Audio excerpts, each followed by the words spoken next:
всім, хто прийшов. Dear colleagues, we continue our working day. Thank you for coming. Well, briefing now is devoted to the topic Kremlin prisoners, information from human rights activists. We have Oleksandra Matviychuk, Center for Civil Liberties, Polina Brodnyk, Let My People Go initiative activist, and Andriy Osavoliuk, Open Dialogue Foundation project manager. Thank you for this opportunity to speak. Euromaidan SOS a year ago launched campaign Let My People Go, devoted to liberation of all the political prisoners imprisoned in Russia and in Crimea. A symbol of this campaign is Nadia Savchenko, courageous Ukrainian pilot who are mentioned in the UN resolution. Also, they mention Oleksandra and Pavlo Kolchenko. But in reality, all those prisoners of Kremlin demand our support. That's why, for the first time, we compiled the cases of all those people, and you have now have this book, which is called 28 Kremlin hostages. And when we look at this data, we understand that there is a planned campaign against Ukraine. It is held by Kremlin, and they are following the specific criteria. The cases of all those Kremlin hostages are obviously fake. They are based on multiple violations of human rights. Excuse me. The claims are absolutely absurd, like rape of 8 women in order to improve demographic situation among the Russian population, or throwing a stone based on ideological hate to the Russian law enforcers, or burning of a window with a square of 5 square centimeters, and in order to prevent occupation of Crimea by Russia. The second important aspect is that all those cases are initiated against Ukrainian nationals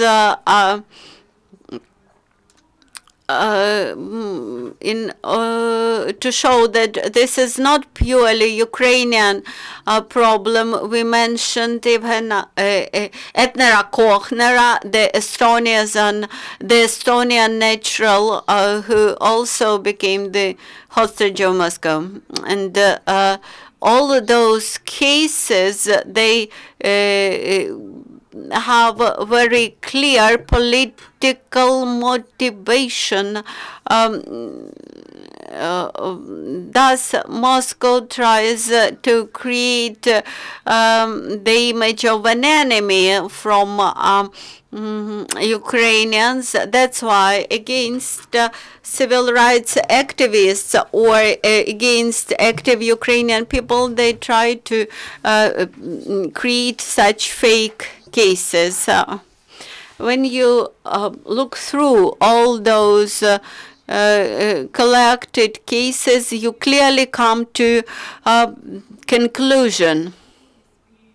Since this report comprises people who are well known for their activist position, for their non-violent position, but opposition to the occupation of Crimea by Russian Federation. But also there are some absolutely innocent people who do not belong to activists, who do not belong to any sort of political group.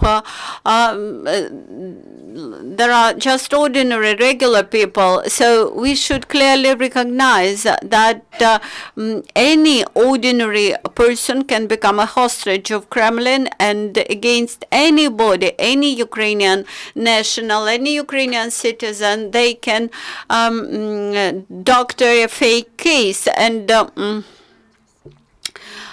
when we see that Russian TV channels shows the fake movies about crime, so to say, of those people, we designed our book for international community and for the Russian Federation also. Our objective is to liberate all those people finally, and also to make their existence more comfortable. Also, we have in this collection of cases, we have the map showing where they stay in Russian Federation, and we made a picture, made portraits of each of those people. We do not say that this is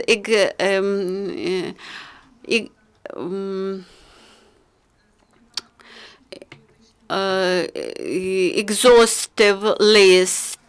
Just today we were informed about Andriy Osavoliuk. This name appeared on the website of the Crimean prosecutor general, and he was detained recently, and we understand that they will continue to persecute participants of Maidan. This will be the second case after Oleksandra Kostenko.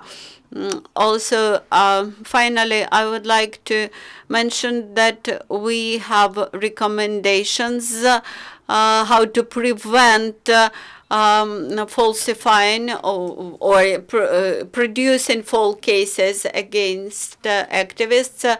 When we are having this press conference, the majority of those prisoners, they are imprisoned, and at least for 3 of them, their lives are under threat. Nadia Savchenko had started the second starving. This is also Alexander Klich, who suffers from tortures, and 18 years old Alexander Solushenko, for whom the verdict of 5 years imprisonment is like the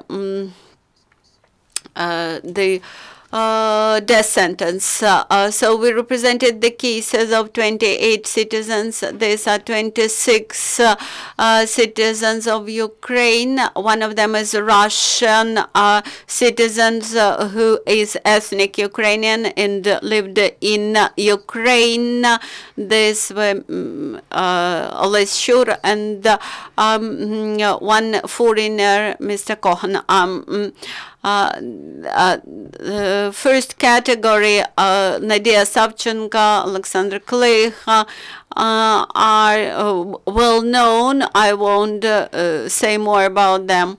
We separately represented the cases of persecution in Crimea, like the case of Crimean terrorists Oleksandra Alexander Kolchenko, Nadia Naseva, Alexander Cherny. Also, we have the case of Crimean Maidan participant Kostenko, who was sentenced to 5 years of prison because of throwing a stone into a law enforcement officer in Ukraine.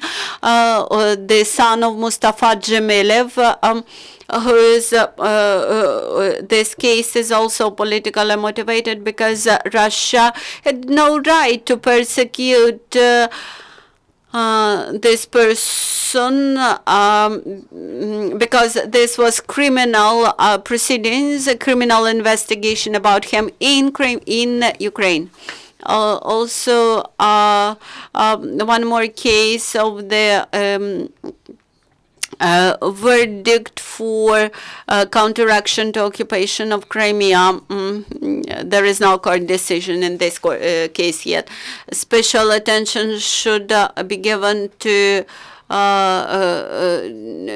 the case of religious organization Ultra Tahriven, which is prohibited in Russia while it is legitimate in other countries. Ruslav Zaytalayev, Ruslan Zaytalimov, Firat Zaybulayev, and they reject that they are members of that organization. The specificity of this case is that this is the first precedent when Crimean Muslims are persecuted for their religious beliefs. Actually, each Crimean resident who are Muslim believer, they could be blamed that they belong to these Muslim organizations. There are also many people who are under investigation because of the 26th February case. These were participants of the occupational meeting. This was the rally for the unity of Ukraine on February 26, 2014. The majority of participants were Crimean Tatars, and three Iskandar Kantemir, Iskandar Gibervaliyev, Tayat Nusov, Akhtem, Chiygoz, Oleksandra Mustafa, Derhmenchi, and Iskandar Nabiyev. They are figurants of this case, and the last participant is already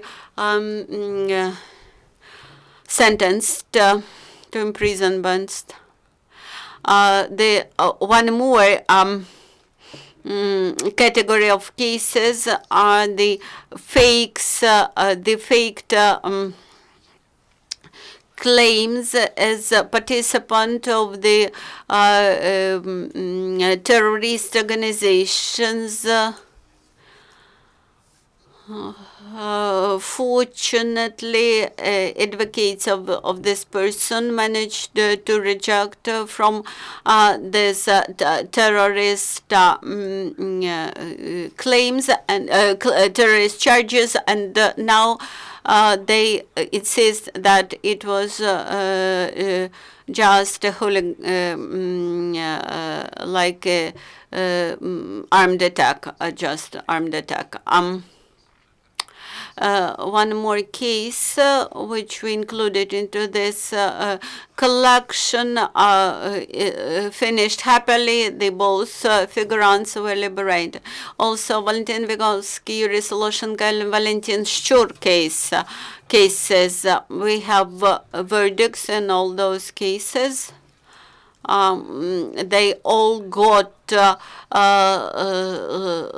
long-term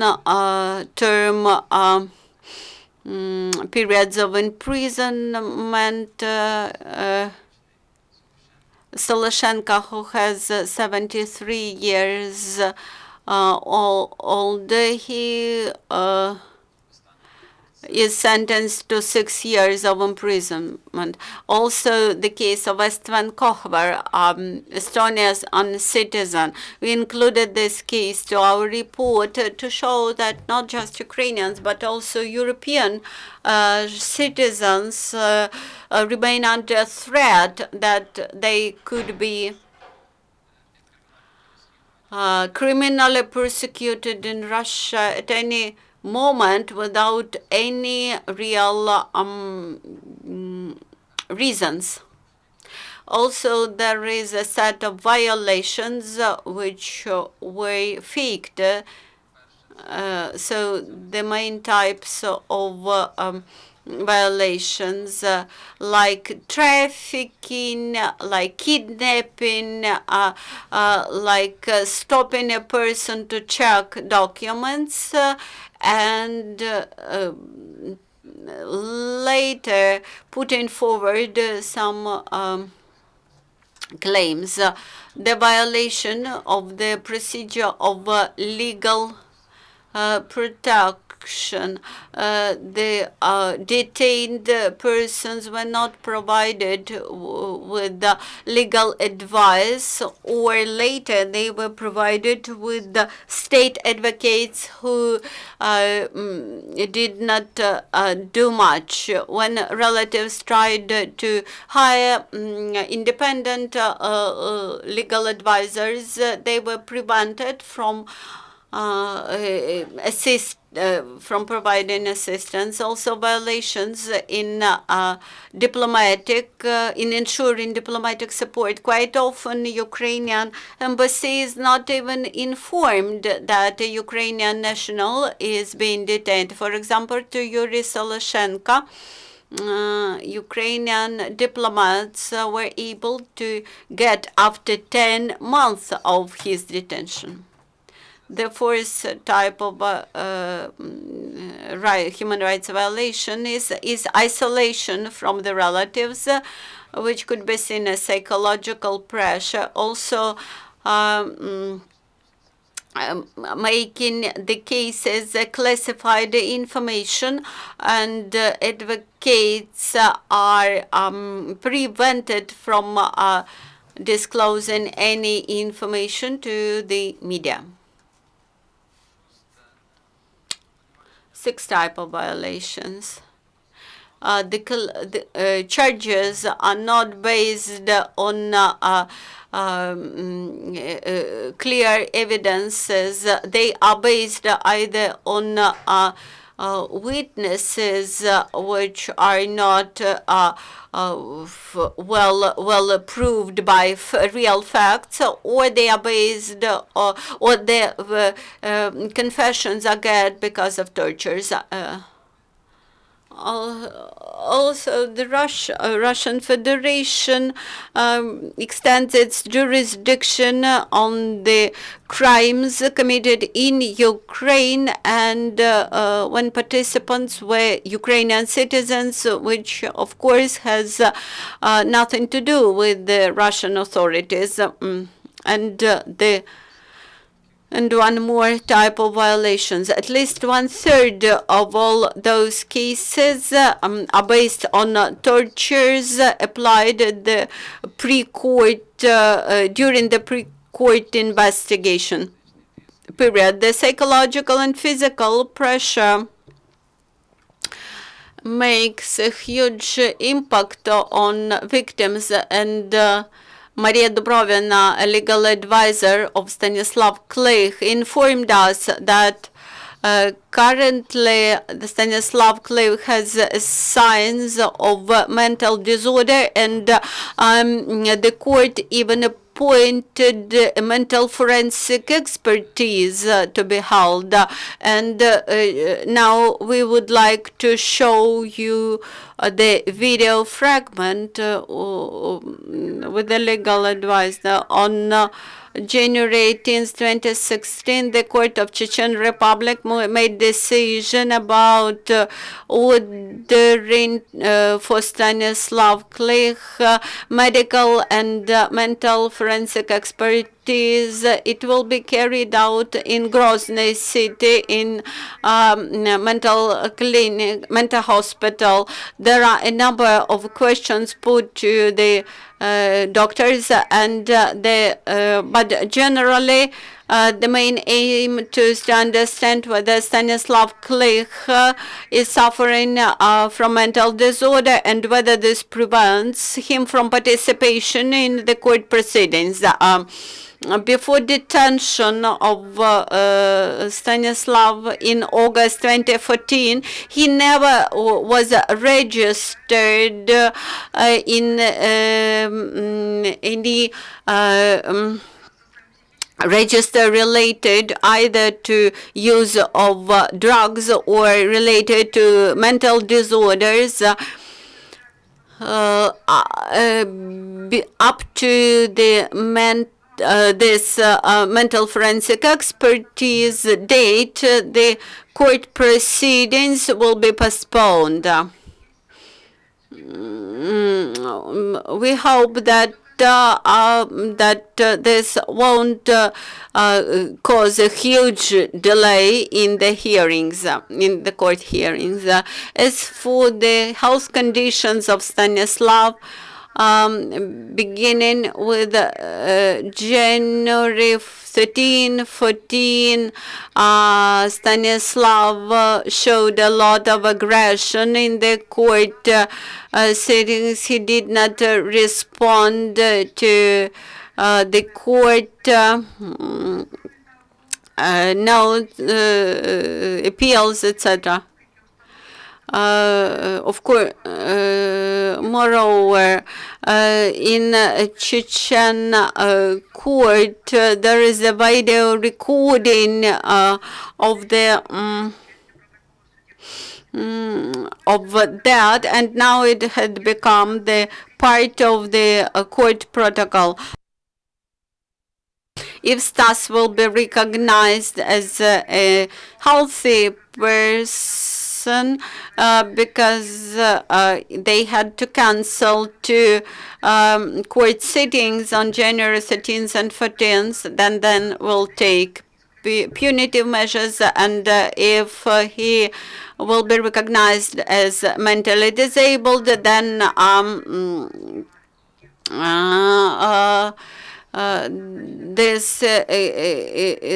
he will be appointed some treatment, while Nikolai Karpyuk will be judged separately. Also, I would like to say that as of today, we have information that Stanislav is very actively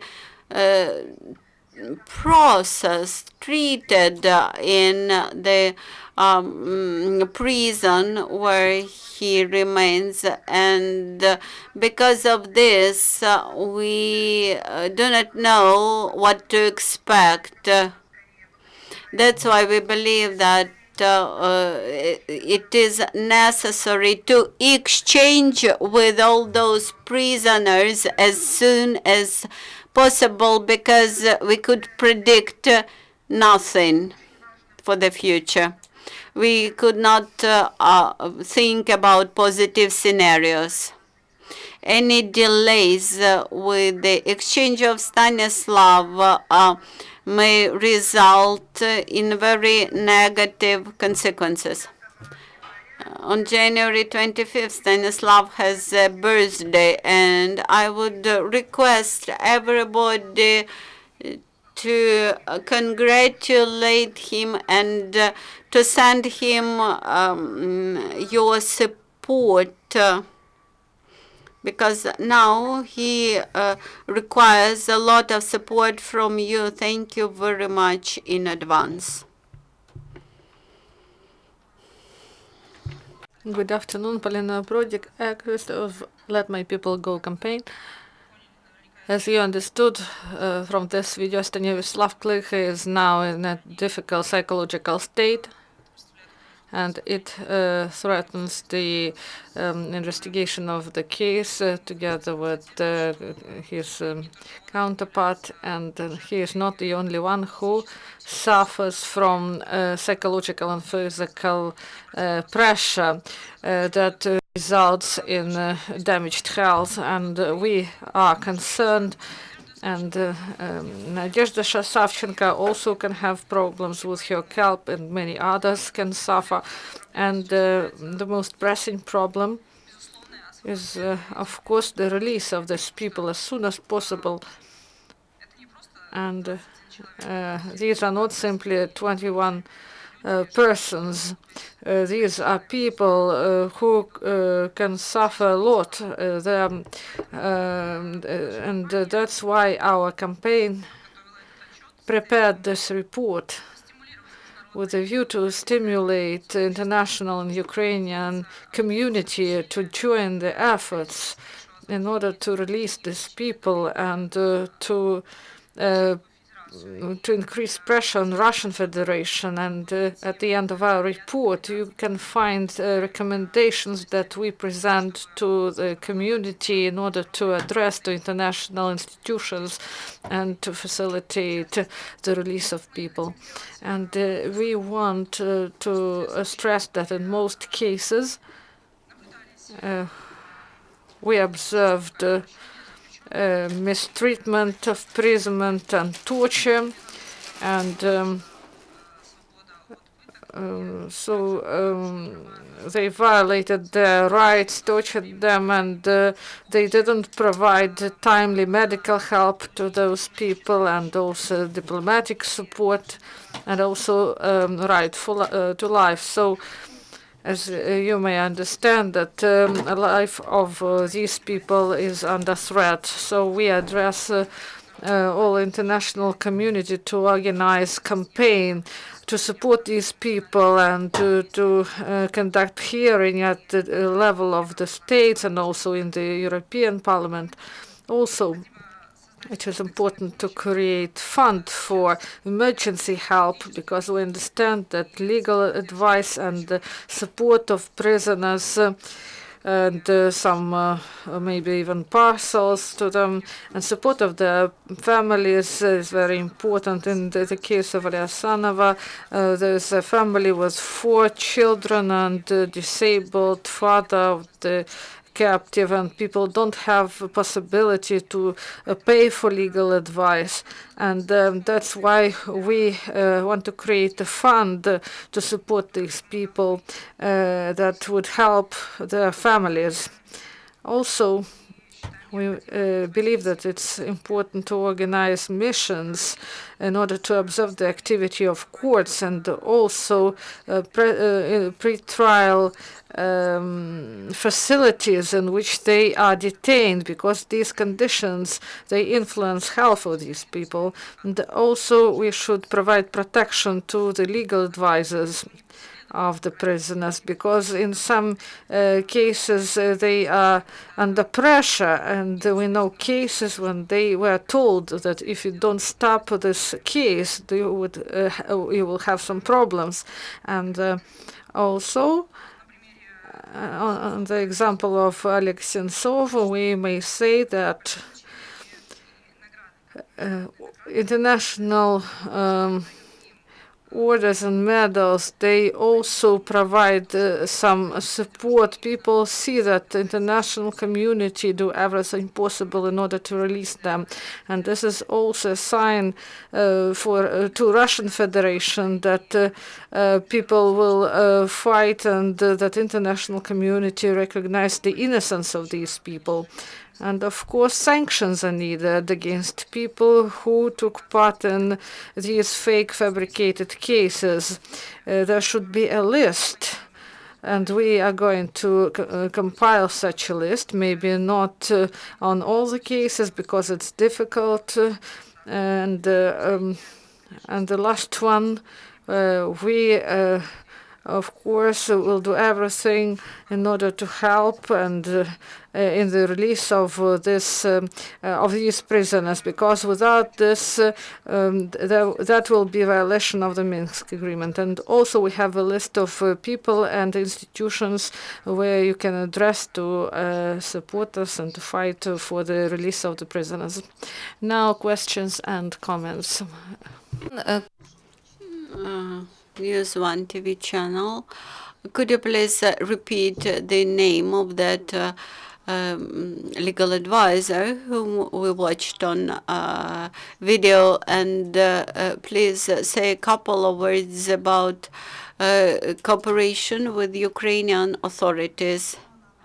It was Marina Dubrovina. She's representing the interests of Stanislav Klich and so-called Chechen case.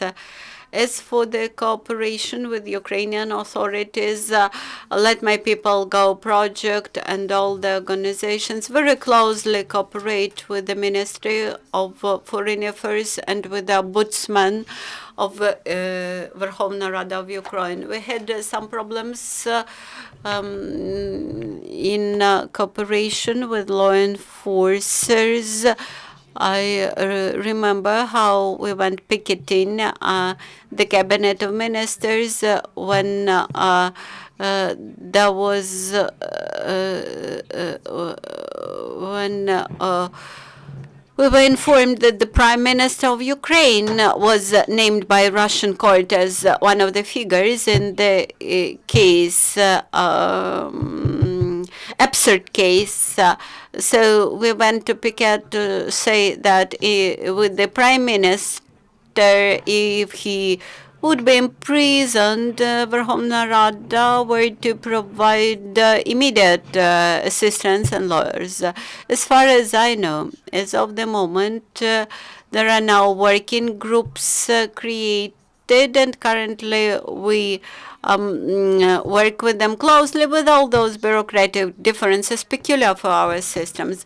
As for Crimean cases, they should be set separately. We mentioned 21 persons who are now in different prisons. Generally, in our report, we have 28 people. Some of them are either sentenced or they are liberated conventionally, so to say, and there are many prisoners now in occupied Crimea. We have 8 prisoners in Crimea, and jurisdictions of the Ministry of the Interior, of the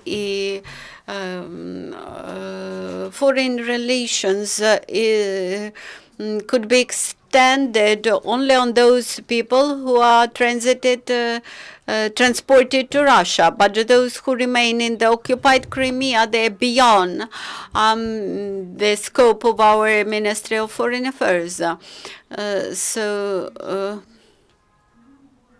When we speak about planned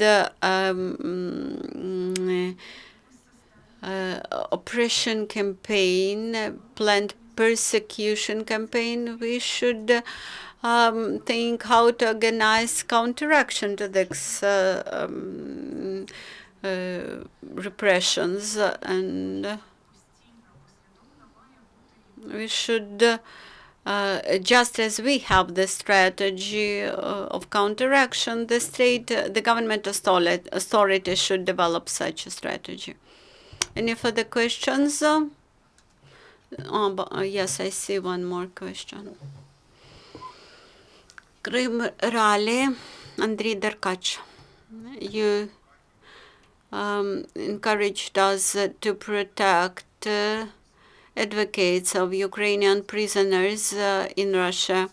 Either you have any suggestions how this could be done? There is specificity in Crimea. The Russian regime in Crimea is not recognized. Do you have any ideas how we can do this? Ukraine is not the first country which finds itself in such a difficult situation. For the international law, occupation of Crimea is not a unique situation in terms of legal regime, and there are maybe not immediately efficient mechanisms handy, but there are some of them which require a long time, but we try to use them. The advocates, the legal advisors in Crimean cases and in other cases which are now under court proceedings. And as for Nadia Savchenko, we tried to use the rule number 39 of the European Court of Human Rights to be applied to her. the UN structure bodies, the Security Committee structure bodies. There are several committees in different rights, prevention of freedom from tortures, etc. They also have their own mechanism. The third opportunity for us.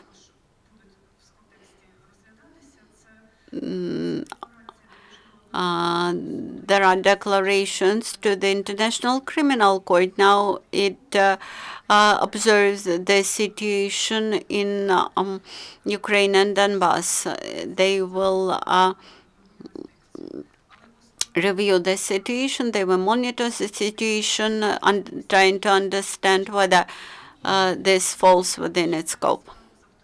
It's as for us, we understand that we are dealing with a totalitarian country where there is no justice, especially in political cases. That's why real solution to these cases could be found only in political sphere. And currently, we see that these political solutions are made not for the benefit of Ukrainians, even in case of Yurko Yatsenko. He was liberated, but after being recognized as accused, after being accused, we will use any international ground to point out to these cases and to encourage our foreign partners to make pressure upon Russia and to liberate these people. As a human rights organization, we have been working in many post-Soviet countries. The Open Dialogue Foundation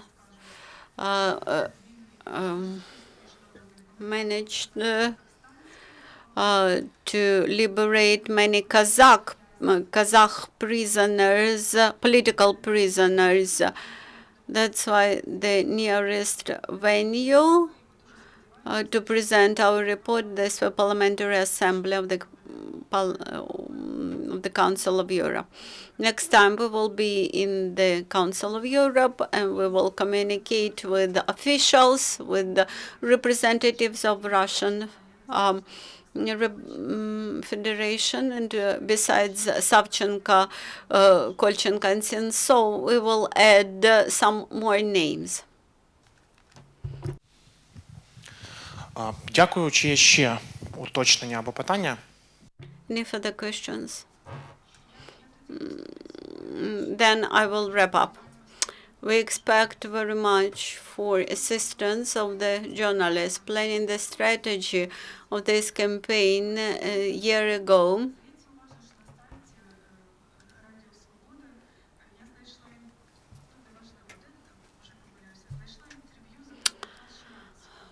recently I saw an interview of Mr. Shcheransky, human activist. He is a famous human activist, human rights activist in Canada.